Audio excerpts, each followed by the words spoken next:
Hi, this is Professor Stugard, and today we are going to code along with our data wrangling lab. So, I have opened our studio already, and again, as always, we're always going to start in our studio by installing and loading our packages. So, install.packages. And again, remember we install packages again because it's external to our environment right now in quotes. So tidyverse. And again, that'll take just a minute. While that's going, I had looked at our Blackboard, our week 3 lab, which is called life expectancy. I downloaded that, so it's in my downloads folder. So I need to upload it now. So again, over here in our Studio Cloud, upload. We need to browse where it is, and I have it saved in my downloads, life expectancy, open, and there we go. Now it is in my files over here. So tidyverse finished. So now library, tidyverse. We don't need quotes because again we already basically installed it. That takes about 2 seconds. Good. And now I'm going to open my markdown file. So life expectancy. Now again, you need to obviously change the name to your name, change the date to the date you are doing this with. And so yeah, we're looking at a data set for life expectancy, which is obviously a pretty important metric when you consider a country's quality of life. So we're going to use a data set that comes from a package that we can download.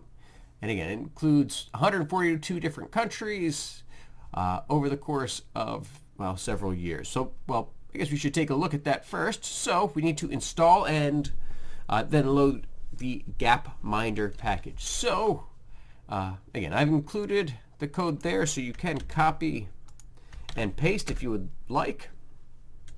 It doesn't take too long to load the Gapminder. And then again, library, Gapminder. We need to make sure that we actually have that usable in our packages over here, right? So again, we could go through and say, oh, look, Gapminder got the check mark. It's all set. So as always, we should inspect the data first. So we're going to explore the dataset Gapminder, explore the variables, and get an idea for what we're actually looking at. So again, first thing, again, the dataset is Gapminder, just like the name of the package. So if I do $Gapminder, this is Gapminder data on life expectancy, GDP per capita, population. So again, the usage, it is called Gapminder. The data frame has 1,704 rows. That means our observations. And there's 6 variables. So our variables are country. Now again, that is a factor with 142 levels, meaning that there's only a set, obviously there's only a set of countries that are possible, right? We're not including everything that could be there. Continent is the same thing, but wait, that says a factor with only 5 levels?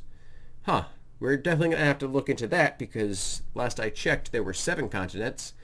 And, well, I guess even if you exclude Antarctica, because nobody really lives there permanently, there should still be 6 continents, right? So something's going on there. We're definitely going to have to do a little bit of exploring into this data set.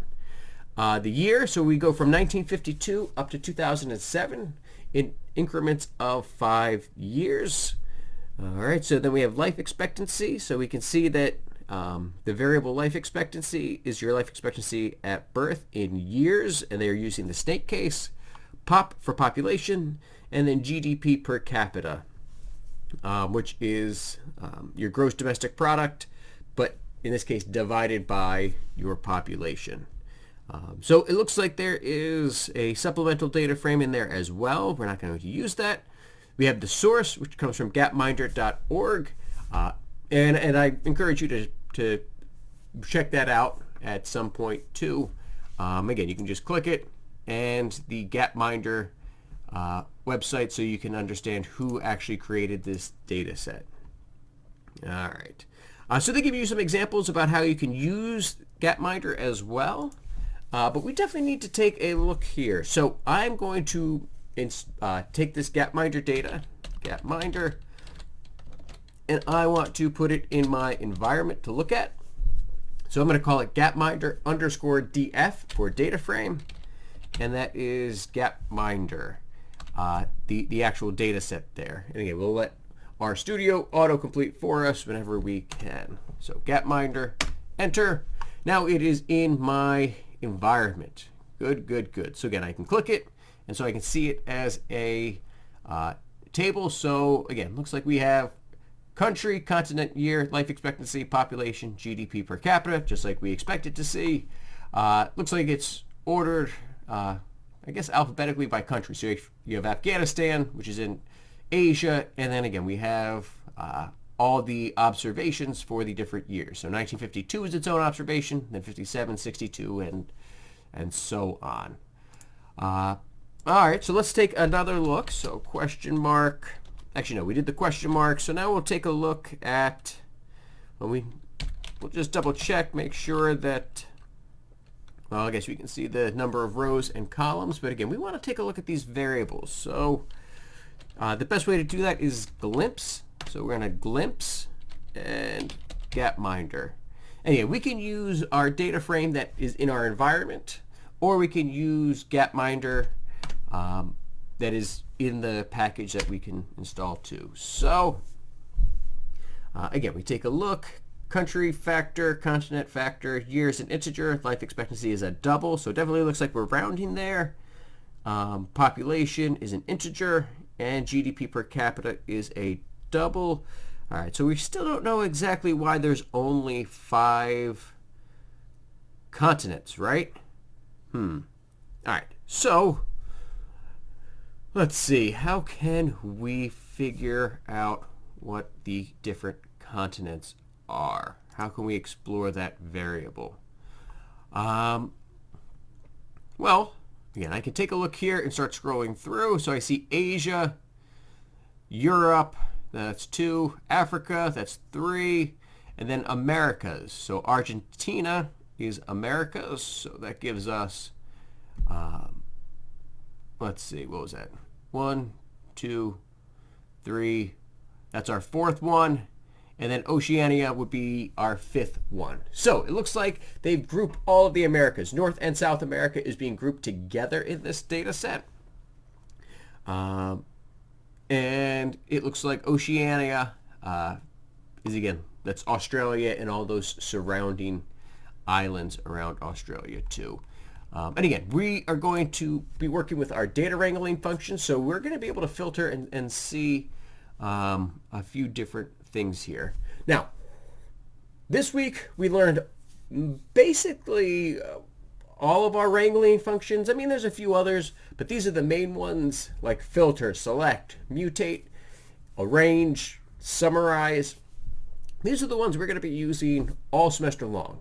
We are going to have to master each of these different functions. You should have a cheat sheet, where you took your notes and you actually have it written down what each function does. Use that because, again, we're going to basically be using those wrangling functions with every single lab and every single assignment that we do. So make sure you spend a lot of time this week working on these functions, learning them, memorizing them, playing around with it. And again, we're going to do a few problems here. Again, specific problems for this lab. This is a great data set to just explore. Try to find out a lot of other questions. You have to be thinking. If you want to be a data scientist, you need to think about questions you can ask based upon your data sets and your variables that you're given. And again, this is a really good one to do that in. Okay, so we explored the data set a little bit. We have an idea of our variables. And so let's just start with some real basic questions. And you'll see in this lab, I did give you guys a lot of hints. And again, if you want to knit so you can see the well, your lab assignment in a separate window, and format it a little bit nicer, you can too. So for question 1, what country had the highest life expectancy and in what year? And again, I give you a hint that we're going to be using the arrange function here. And so I want 2 things in this lab. One, you're going to copy and paste the code that you use to get your answer, and then you're going to actually answer the question in a complete sentence. So that, again, we have our code, which is actually going to, when we run it and we knit it all together, it should actually include what the answer is, and then we're going to type the answer out in a complete sentence, right? We're going to interpret the results from our coding. So again, which country had the highest life expectancy and in what year? And again, the hint is we use the arrange function. Now, with each of these functions, there's 2 ways we can do it. Again, I know I'm using the arrange function, so I can do arrange, and I can start with data equals Gapminder. And again, that's a good way to do it, and again, there's nothing wrong with that. I, however, prefer doing the pipe because, again, we start chaining together some of these wrangling functions. We're basically going to pipe and pipe and pipe and pipe and pipe, and I think it's just a good idea to start with that first. So Gapminder, and again, whether you use the data frame or the data set doesn't matter. They're basically indistinguishable here. So I'll just use the regular Gapminder. We're going to pipe, so that's the percent greater than percent. Shift Enter brings us down to that next line and tabbed over.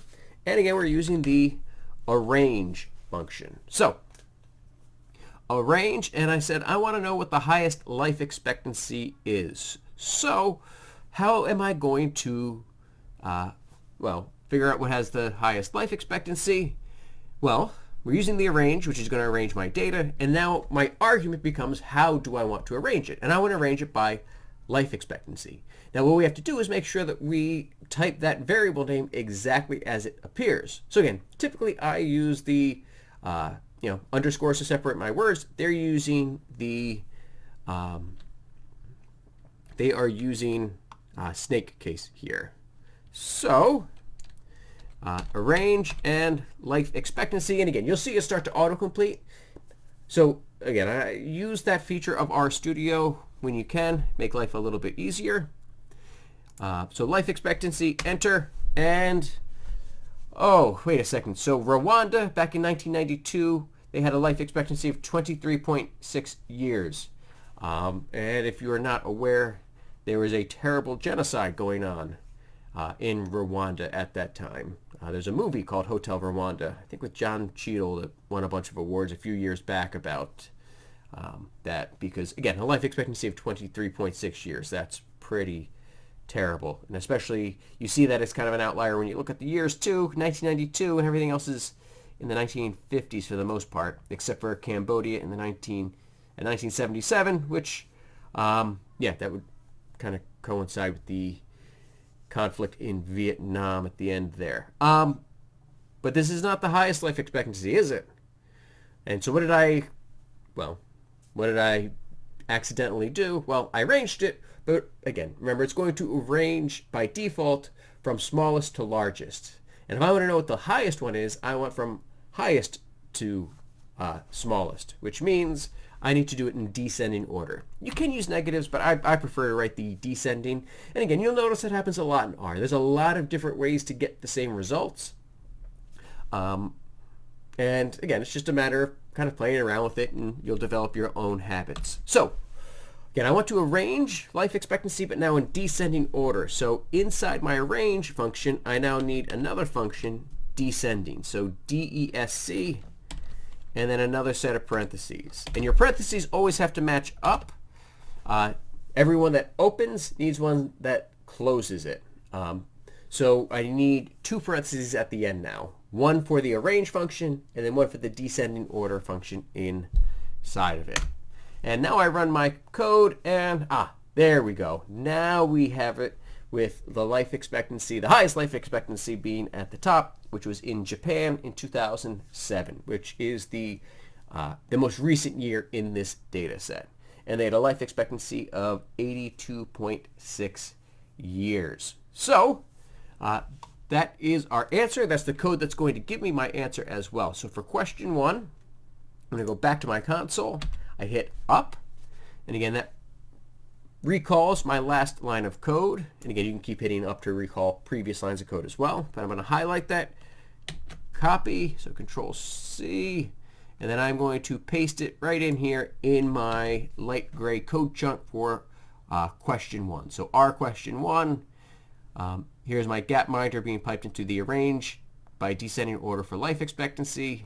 And then, like I said, again, we need to answer this in a complete sentence. So the highest life expectancy, and again, your sentence can be different from mine. Write whatever makes sense to you.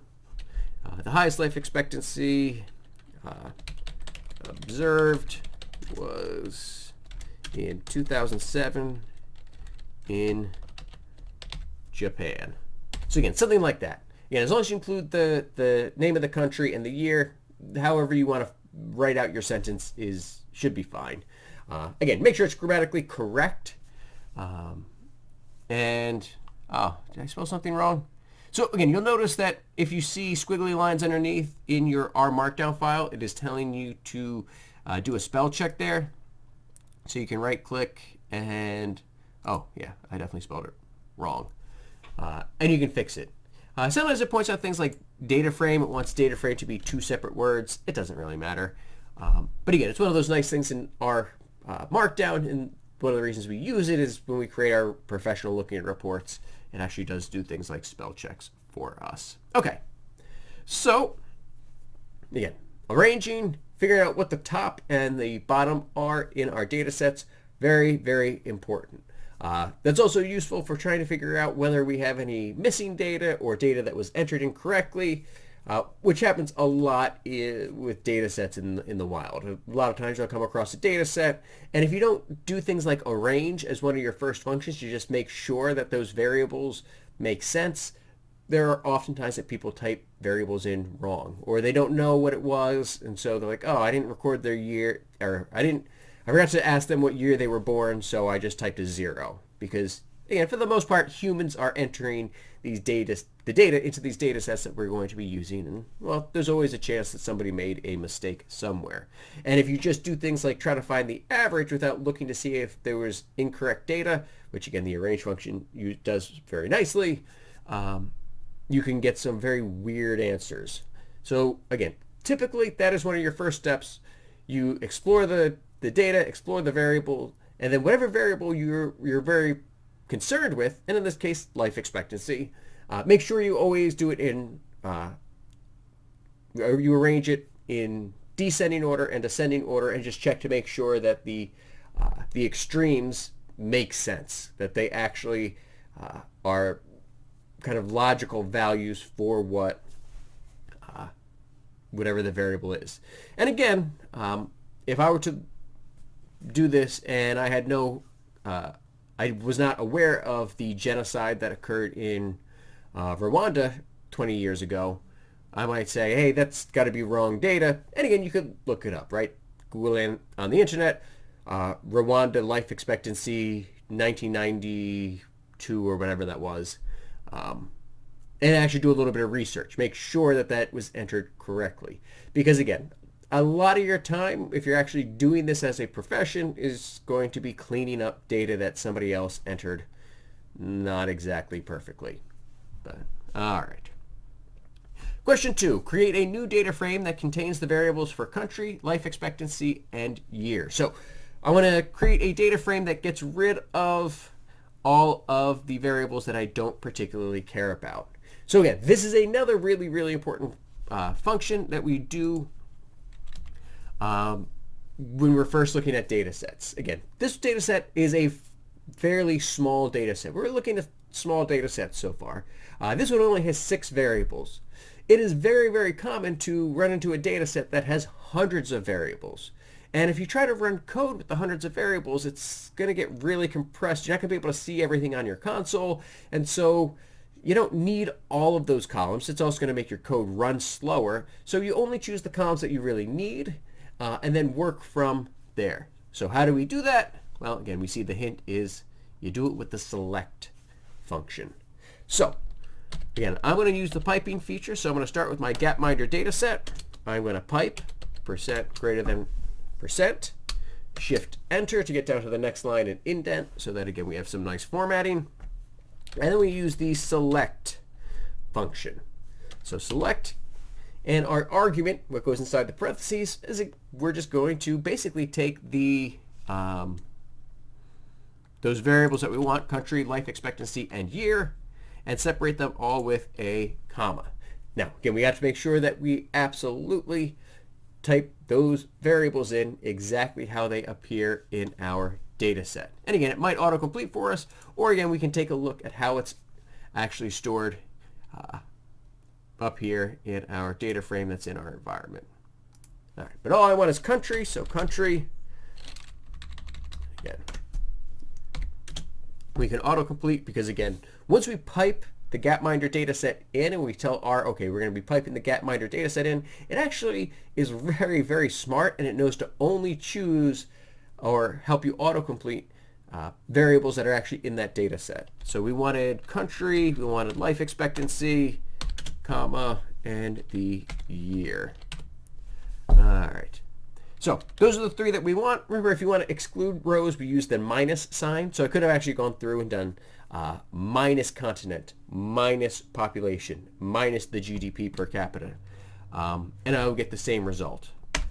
But in this case, it's better to just select that way, and I run my code, and sure enough, I can see that my data set now becomes my tibble. I still have the 1,704 observations, but now by 3, only those 3 variables that I really wanted to look at.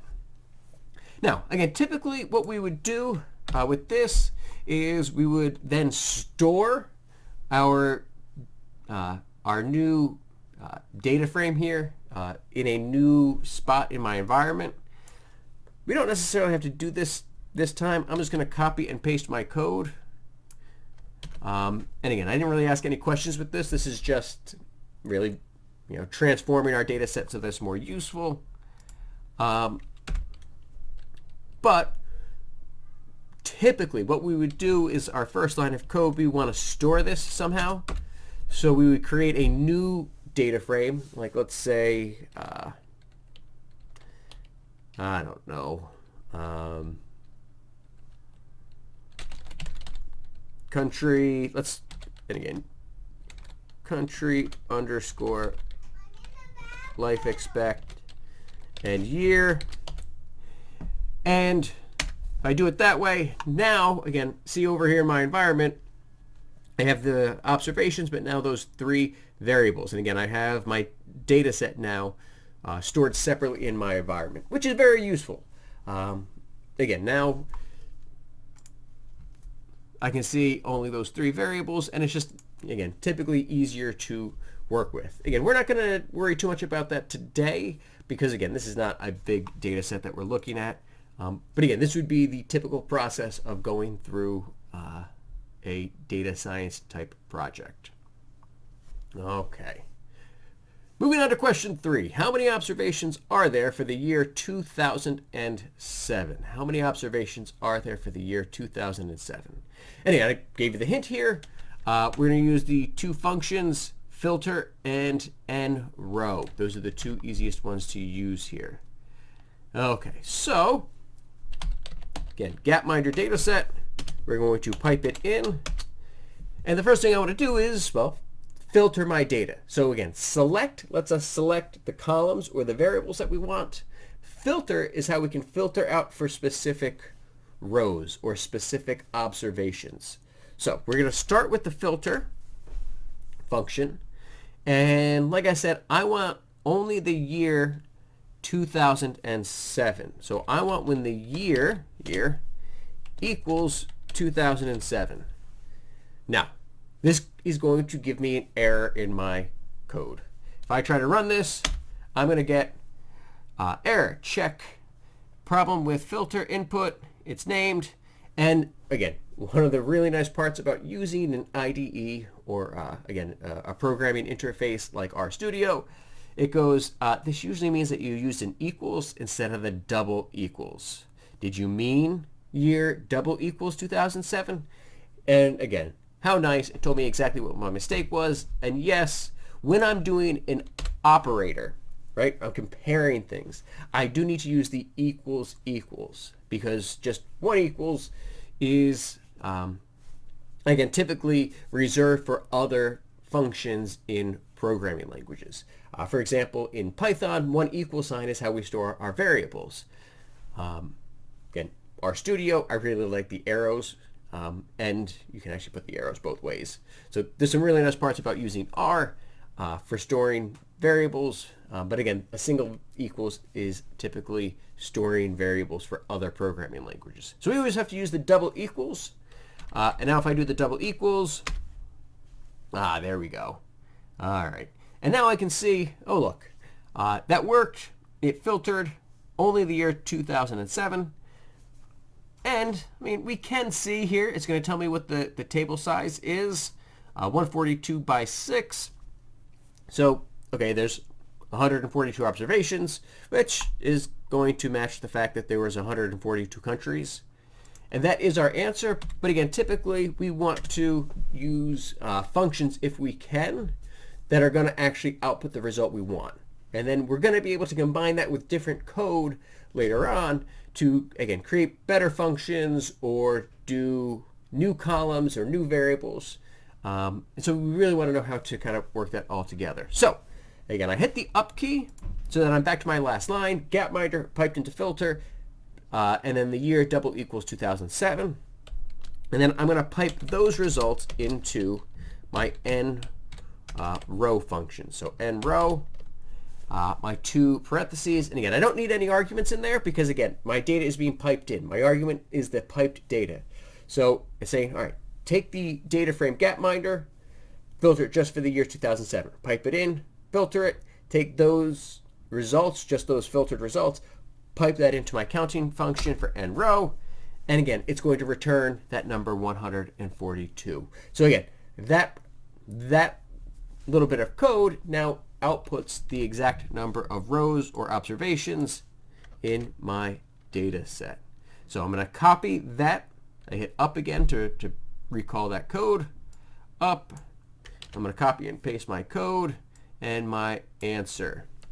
There are 142 observations for the year 2007. All right. Moving right along. Question 4. What is the average life expectancy for the year 2007? Okay. So we're going to use the filter function and we're going to use the mean function. All right. So let's take a look at this one. Now, we're actually going to need one other function for this as well, because when we do want to do a summary type function, we typically want to use the summarize function as well. So the summarize function, just like all of our other functions that we learned about this week with our data wrangling, we input a data frame and it outputs another data frame. And that's true for the summarize function as well. So we're going to see how we can actually get that to work. So we take our Gapminder data set. Again, I want to pipe it. I want just the year 2007. So again, I'm going to filter year equals 2007. So again, the same code from previously. And I'm going to pipe that into, now again, like I said, there's a couple ways we could probably find the average life expectancy. But again, we're going to use the mean function, which we're going to actually then use the summarize function so that it outputs as a data frame for us. So summarize, and so summarize, whether you do the English or the British spelling with so S-U-M-M-A-R-I-S-E or Z-E, it doesn't matter. Either one works. Again, it'll autocomplete for you with the S, but again, you can type the Z, it doesn't matter. So we're going to summarize, and the way this one works, so again, we're going to summarize, so I'm inputting this data, so I filtered just for the year 2007. and I'm inputting that into my summarize function. And then what I want to output is, again, a data frame. Well, I need to define what the row in my data frame is going to be. So I'm going to call that average life expectancy. So how about AVG underscore life underscore exp for life expectancy, and that's going to equal, and again, this is how we set that equal, the single equals is how we're going to define rows in our data frame. So if I want to create a new row or I want to label a row, we use the single equal sign. So again, that's the difference between that logical operator where basically we filter for, trues and falses. When is it going to, does it equal 2007? If that's true, we keep it. If it's false, we chuck it out. That's what the filter function is doing. But the single equal so that we can, again, hopefully label everything properly. You don't necessarily, the code will work even if you don't label it, but again, get in the habit of labeling everything, making good notes, comments, those sorts of things so that you understand what's going on. So that when you look at something months later or years later, you're like, wait, I know exactly what's still going on here. So the average life expectancy, and so that is going to be the mean. So this is where we're actually using our mean function. And again, we're going to have an extra set of parentheses for that function inside of our function, and it is going to be the mean of life expectancy. So again, the way they type life expectancy in this data frame is the snake case. So lowercase LIFE, then uppercase E, then lowercase XP, or again, use the autocomplete. And when I run this line of code now, I have a 1-by-1 data frame, or a tibble, or a table, and it says the average life expectancy was 67.0. All right, so that seemed to work. The average life expectancy in 2007 was 67 years old. So I'm going to hit up to recall my code. Control C, so I'm going to copy and paste. And then answer. So the average life expectancy in 2007 was 67 years old. Now, again, was it the average life expectancy? Okay, so this is one of those cases where there's multiple answers. So we found the average. If we took all of the countries, all 142 countries that we have data for, and we averaged all of their life expectancies, the number comes out to 67. So is that the average that every person would live? Well, maybe not necessarily, right? Because different countries have different sized populations. And so we probably should control for population size and put some more algebra and math in there to be perfectly accurate. But we're not going to worry about that today. But again, it's one of those things that you should always be conscious. How did people come up? How did people arrive at, well, what their claim is? And so again, we're going to claim 67 years old. Maybe not the best claim in the world. But are other people maybe taking shortcuts like that too? Well, yeah. Always ask for proof. Always ask for the raw data. Always ask to see how people calculated it, which is exactly why we included our code there. So even though, again, it might not be the best answer, we're being transparent. We're including the code. We're saying this is how we calculated it, so that, again, there shouldn't be any controversy there. People can criticize it, but they can't say that you were trying to mislead them deliberately. All right. Now, how many observations for question, so yeah, we'll move on to question 5. Let's see. How many observations are there for countries whose life expectancy was less than average for the year 2007? Okay. So, again, hint, use the filter and the nRows function. So, let's take a look here. All right. So, I'll hit down. Good. I have a new line of code. Now, there's a couple ways you can do this, and as a kind of a challenge exercise, I think you should try to go through and see if you would be able to write completely standalone code that if your data frame changes, the code changes with it. But for this example, and again, because we're still pretty early on in the process, we're just going to say that the average is 67, and we're kind of just going to say it's 67. Now, you should be able to eventually, again, at the end of the semester, and again, we'll work on this too as we build more and more complicated code.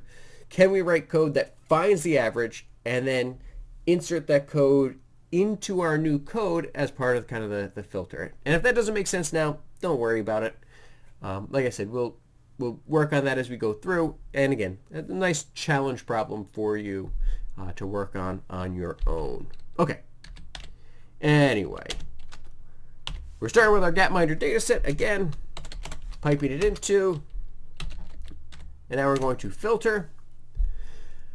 And now I want to filter again that life expectancy is less than the average. So I want to filter for life expectancy, and we'll let it autocomplete less than 67. And again, what I was just talking about is that, again, as a challenge problem, instead of saying less than 67, could we write code in place of the number 67 where that code would actually evaluate to 67 years old, being the average life expectancy? Now, you can't just copy and paste what we did before because it's stored as a data frame, and so you have to index that data frame, and it's actually not that hard to do. But your code does work better when you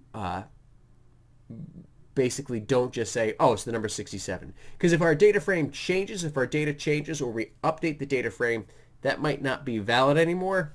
And again, like I said, we're taking some shortcuts. We're not being perfect just yet. We're just really focused on learning these data wrangling functions and how they work. And so again, the filter function, again, uses those operators, in this case less than, because we want less than 67 years old, just like we could do equals or doesn't equal or greater than, a bunch of different things. And now, again, this kind of goes back to the previous question. I think there's like question 3 or something like that. Now that I filtered it, how many? Well, I'm going to pipe that into n row, and that should give me my result. Tell me how many countries had a life expectancy less than 67. So out of the 142 countries in this data set, 1,054. That doesn't make sense. That's because I forgot one of my characteristics here, didn't I? I forgot one of my criteria. So I'll hit up to go back. So I need the life expectancy to be less than 67, but again, remember, this is also for the year 2007. So the nice part is, again, with the filter function, we can filter for multiple conditions at once, find that overlap or that intersection, and we're going to use the ampersand, and. Now, there are times when you use a single ampersand, and sometimes you use a double ampersand. We'll talk about that distinction a little bit later on when we talk about data types and data structures later on in the course. For now, we're just going to use the ampersand and year double equals 2007. So now it'll filter for both of those. Again, with your code, when it runs the code, ignores the spaces, so you don't necessarily need to include any spaces. I like to. I think it just makes my code more readable for me. So again, make it readable for you. If you don't prefer the spaces, you can leave them out. But let's run our code now, and 57. That is a much more reasonable answer. And again, a lot of understanding whether your code works or not is making sure you understand your data set.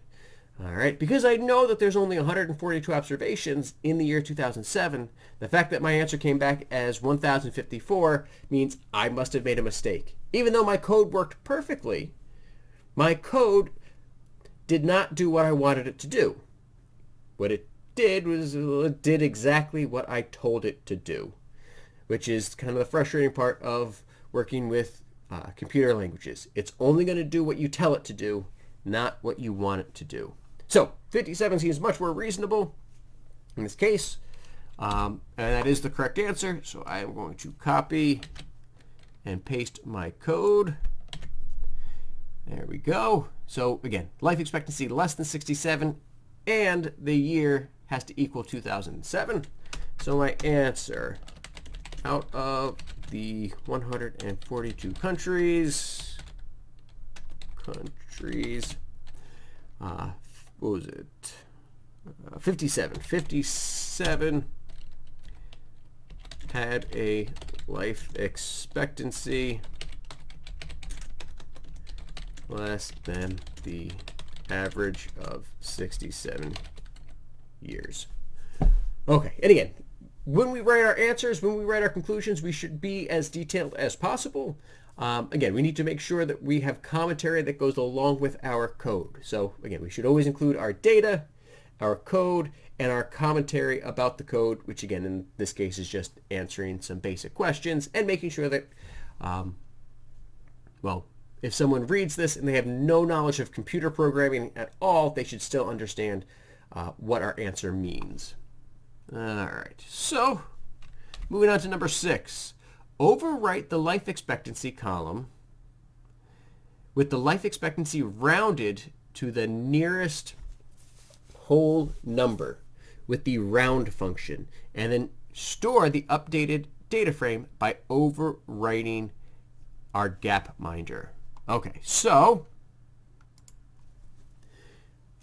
well, let's do it. All right. So again, we're starting with our Gapminder data, but again, I want to overwrite it. So I'm going to use my Gapminder data frame. I'm going to overwrite it, which means I'm going to store over top of it, all right, with my Gapminder data frame. So again, whatever I do, I'm going to start with my Gapminder data frame. I'm going to transform the data and then store it back into my Gapminder data frame. So update it a little bit. And then, so pipe. So again, when I do this, if I look at my Gapminder underscore data frame here, again, life expectancy, we have it rounded out to, looks like 3 decimal places. I don't think it's more than that. Could be. So anyway, it's rounded out to 3 decimal places, but we just want it rounded to the nearest whole number. And so we're going to be able to see how this changes in our environment when we actually write up our code. Okay, so again, we're going to overwrite the Gapminder data frame that's in my environment. But we're starting with the Gapminder data frame that's in my environment. We're going to pipe that into the mutate function. So mutate, just like when we use our summarize function, right? We're piping in a data frame. It's going to output a data frame. But in this case, again, I want to overwrite my life expectancy column.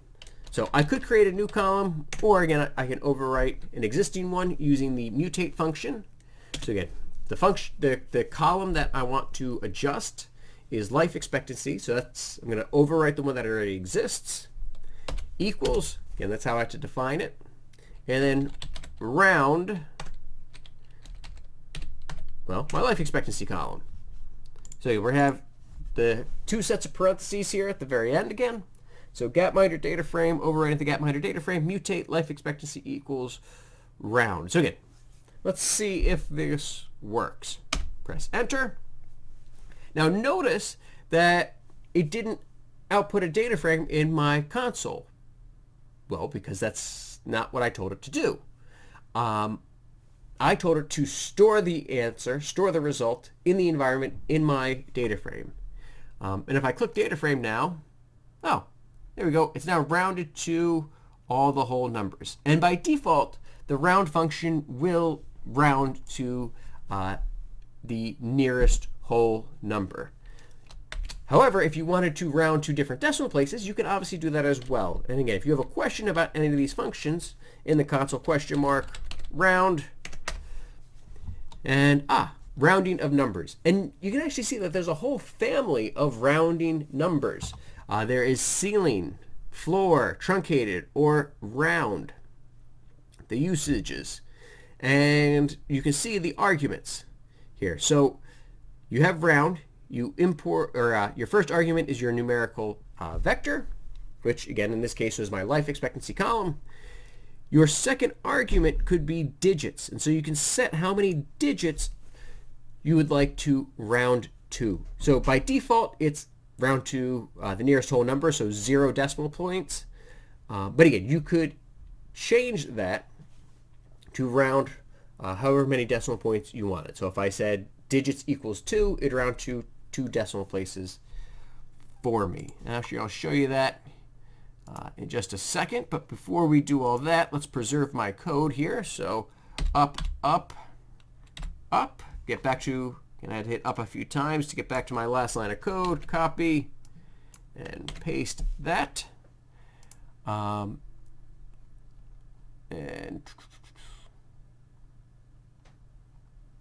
yeah.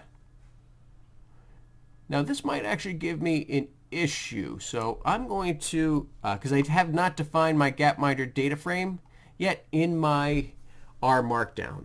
And so again, we would definitely get an error if we were to run this code and try to knit this together the way it's written, because your R Markdown is completely separate from the console and the environment. And so because I did not create a data frame called Gapminder_df inside my R Markdown file, if I try to knit this, it's not going to work. So I'm actually going to do that right now and see the error message that pops up. Ah, good. See, I tried to knit it. It didn't work. It said there's an error in line 97. Oh, right. That's the line we're on.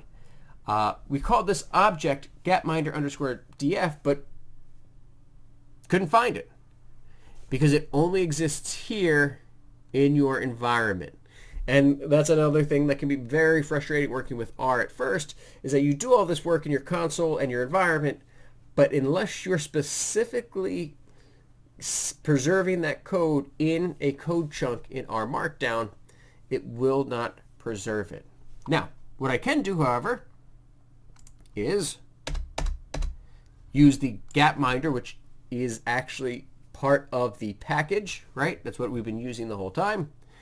And if I were to knit it now, it will actually knit together, and I will get a result. So it said, good, I got an output file, and I think it updated now. Ah, there we go. So now my life expectancy HTML file that I had created before, it's now updated, and again, we have my answers. And we can see question 1, life expectancy, and highest life expectancy, what year. We have our code, we have the output of our code, and then we have our answers. So again, it preserves everything in our knitted files. If I scroll down, yeah, sure enough, my code worked for question number 6 now. All right. Now, over here, again, I'm in render. I need to click back to get into the console so that we can do the last question in this lab. All right. So down, down, down, down, down until I get a clear line in my console to actually work with. And now we are going to do the last question, challenge question. We're going to combine a lot of the ideas that we have talked about so far. So for question 7, number 1, I want to group the data by the continent and the year, and then summarize the average life expectancy in a data frame. Then I'm going to pipe that data frame into ggplot and create a line graph with year on the horizontal axis, life expectancy on the vertical, and filter the continents by color. And then I need to add labels as well. So again, this is, again, a typical process in our EDA, or exploratory data analysis. We look at the data, we wrangle it a bit, and then we create our visualizations. We're pretty much always going to end by creating a visualization of some kind. That's why that was like one of the first things we learned in this course. All right, so we have a bunch of things going on. Let's do this one step at a time and slowly build up our code in the console to make sure it works at each particular step before we try to preserve it. Okay, so first of all, we want to group the data by continent and year. So we'll start with the Gapminder data set.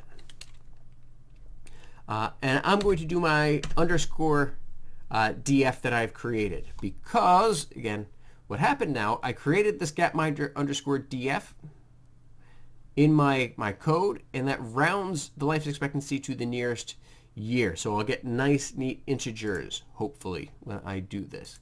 So again, I'm going to take my Gapminder underscore df because I created that. That now exists in my R Markdown file. And I need to pipe that into, and the first one we'll do is group by. We'll do the group by one first. So group by, and like I said, I want to group by continent and year. So continent, comma, year. And if I run my code now, well, this just looks like my data frame, right? This is the country, the continent, the year, the life expectancy, the population. What changed up here is that there is this extra line now. It grouped by continent and year, and it tells us how much data there is in these particular, in the groups, how many groups there are. How many groups of data are there if we're grouping every data by the continent and the year? And it says that there are 60. And again, hopefully that kind of makes sense because, and I guess I haven't really mentioned this yet, when we looked at this Gapminder data set, it went from 1952 to 2007 by increments of 5 years, which means there's 12 observations for each country. Right, from 1952 to 2007, there will be 12 different observations for every single country. So we have 12 observations times the 5 continents, and again, I know that there's more continents really, but remember the Americas are combined here. So those 5 continents times the 12 observations for our 12 different years that we were actually looking at gives us the number 60. So we have it grouped there, and again, it doesn't change my data frame until I, well, tell it to start doing things. All right, so let's do that next. All right, so we'll take that last line of code again, and now I want to pipe it into my summarize function. So summarize, and again, I think that's kind of funny, right? It auto-completes to the spelling with the S, but in our Markdown, that is not how you spell it. Right, with the Z. Go figure, right? So whether you use the S or the Z doesn't matter, but again, summarize. And again, just like we learned about a little bit earlier, I need to name my column for my new data frame here. So again, I'm going to talk about average life expectancy. So average life expect, just like I did last time. So AVG underscore LIF underscore EXP underscore. And how do I define that column? How do I define my variable now that's going to be in this data frame? Well, it is going to be, well, the average life expectancy. So mean of the life expectancy. And again, the way it's written in that particular, as that variable in my data frame. So I do that now, and oh, look at that. So I have a table now that has 60 observations and 3 variables. And remember, when I grouped by, right, we had the 60, so that's my observations. And again, there's now the 3 variables, the continent, the year, and now I created my new variable or my new column for the average life expectancy. So we can see as we go through, again, well, here's all of my data. So the average life expectancy in Africa in 1952 was 39.1 years. All right. So there is my data frame. That's what I wanted to find. So now I have my data. I have, again, the average life expectancy for each year for each continent. Now I want to create my graph. Now, I could take this last line of code and just pipe it into my ggplot, and that would absolutely work. I think the better solution here, though, is to actually save this data frame, create its own instance in my environment of that data frame, so that I can just use that data frame and pipe that data frame into ggplot. And that'll make my code look much cleaner and much neater. By creating a new object, my code will just look a little bit better. So I need to come up with a name for this. So I'm going to just call it my plot data frame because I want to create my plot with it. You can obviously name it something else. Like, again, we could do continent underscore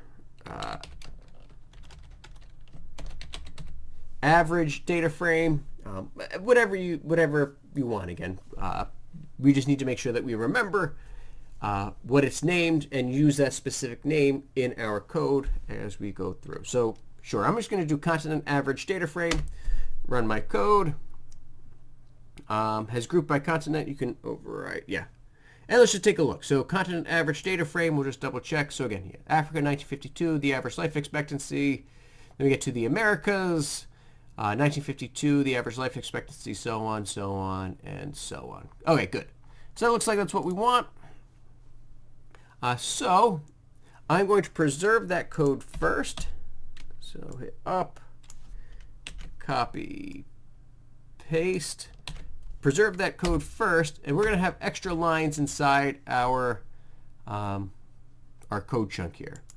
All right, take it back to a blank line. So now that I've created my new data frame, I'm going to take that data frame, continent average df, and pipe that into my ggplot function.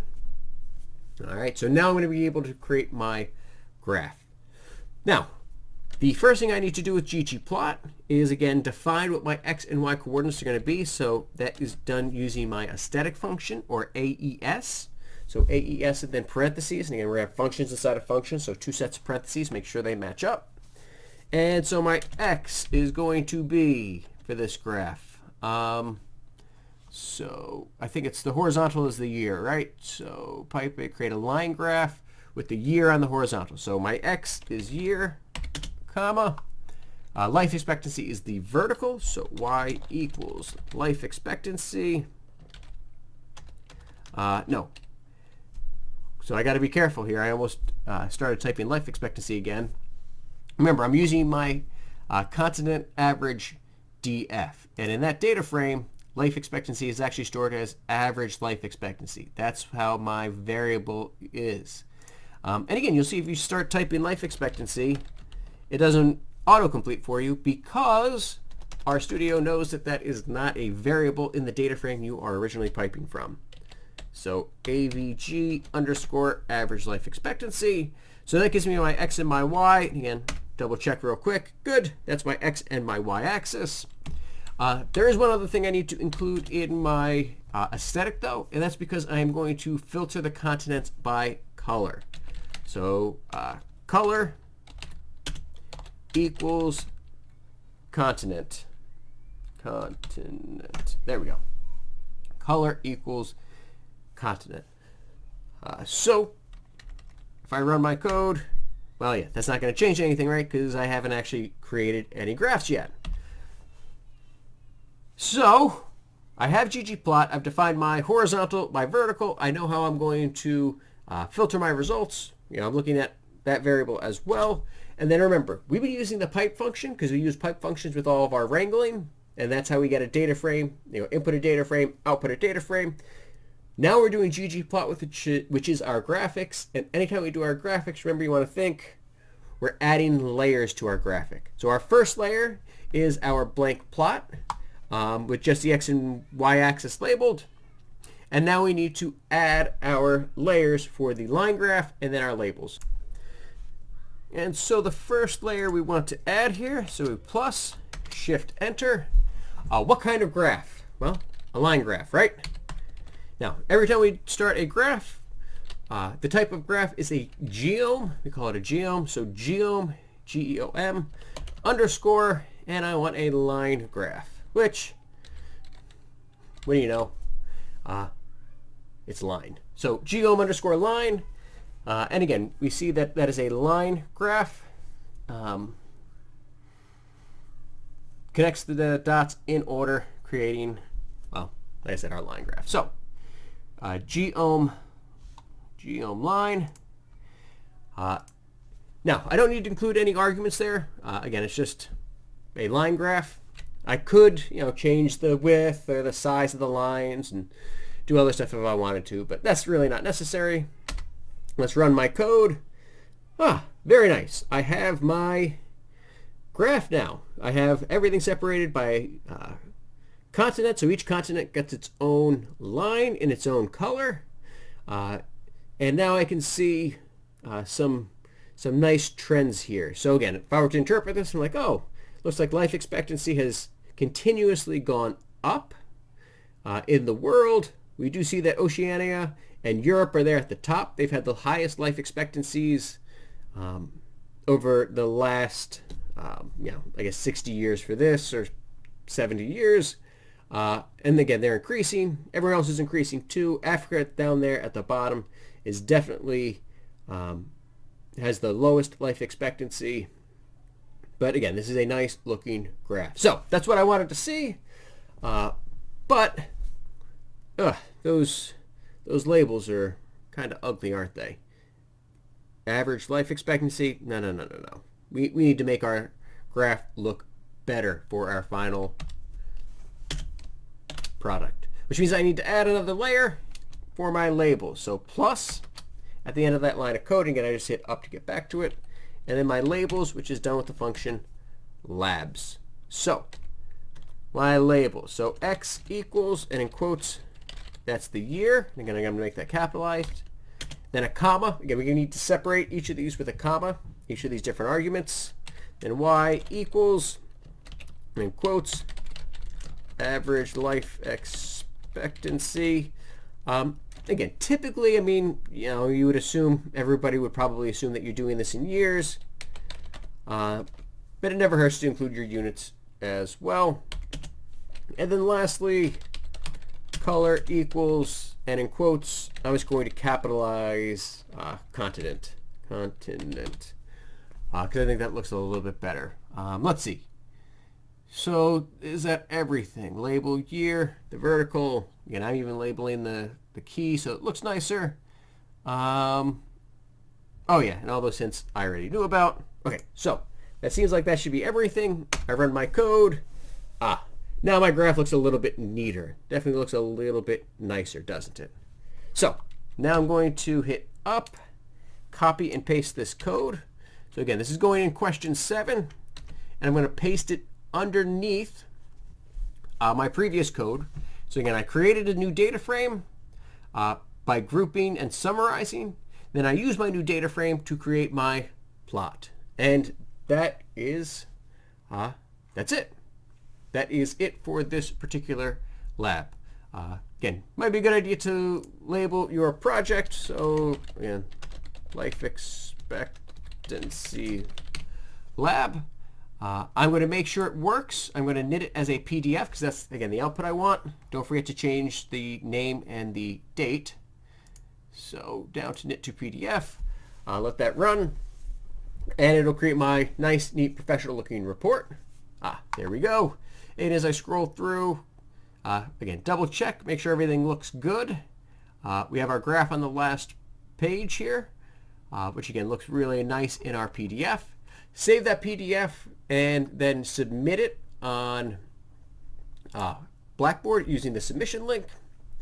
And I would say take some time, and even though you're done with this lab, play around with this data set. It's a great one to look through, to play around with, to filter and see if you can find, who's got the biggest population, or who has the best GDP, or who has the best GDP per capita of all time. And I bet the answer might surprise you if you can find the highest GDP per capita of all time. But again, that does it for this lab. Practice, practice, practice. Play around with these. These are the functions that we're going to be using every single week for the rest of however long you decide to do data science in the programming language R. So get comfortable with them now, and it will make the rest of your life much, much easier.